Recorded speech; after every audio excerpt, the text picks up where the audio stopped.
Good morning, everyone. So I just came out of a night shift, but I had to do this short video to give my thoughts on what happened yesterday at the Crocus City Hall in Moscow, the terrorist attack.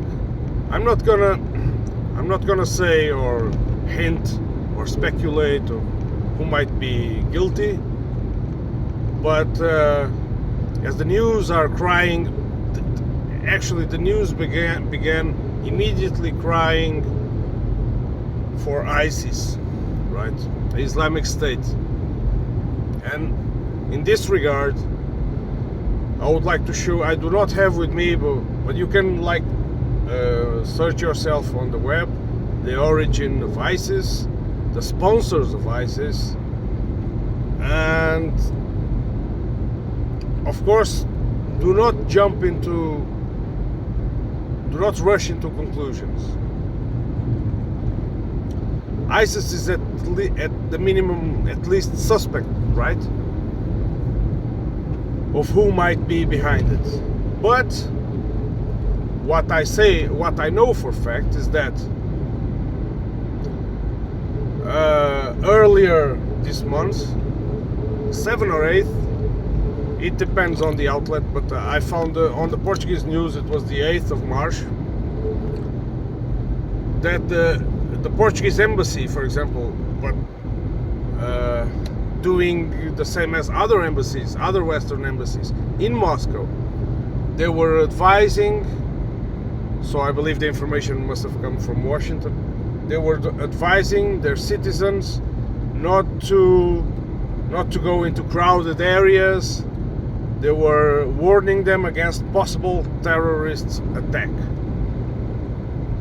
So at least something was known before by someone.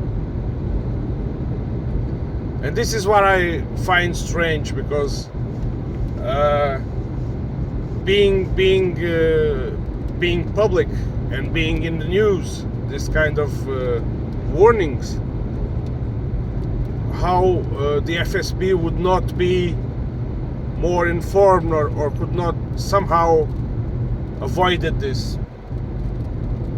This is the question that I bear in my mind, of course. But I cannot allow myself not to think that in the past 2 years, since the SMO started, that a lot of some terrorist attack, one is more than enough, it's too much. A lot of terrorist attacks has been perpetrated in Russia. And then another thought came to my mind. I mean, I just recall Nord Stream, right? A bunch of stories about Nord Stream, about who did it. 6 guys in a tourist boat, in a yacht, or the former head of the Ukrainian army, Zaluzhny, and now you have, I mean, all kinds of bullshit. But I think the most credible theory is the one by Seymour Hersh. But anyway, the thing is that not even Germany, which had part in the assets that were destroyed, was interested in investigating that. Then you have attacks on the Kerch Bridge. You have bloggers killed in cafes. I mean, civilian targets. And some of these attacks were actually claimed by Ukrainians. I'm not saying, I'm just pointing out things that happened before. And the fact that there was a warning earlier this month about events like this could happen. So it's not like the West would not be capable, through his most dark proxies, let's call it this way, to do stuff like this. But of course, this is a very far-fetched opinion. Please, they're just throwing stuff out there, people to think. But at the same time, and if you have to look at all the information available so far. So you can go, for example, look at pro-Ukrainian channels. You have a lot of people cheering for this, right? At the same time, you have already Western officials sending their condolences. So it's a mix of things. I do hope that time will help disclose the perpetrators of this.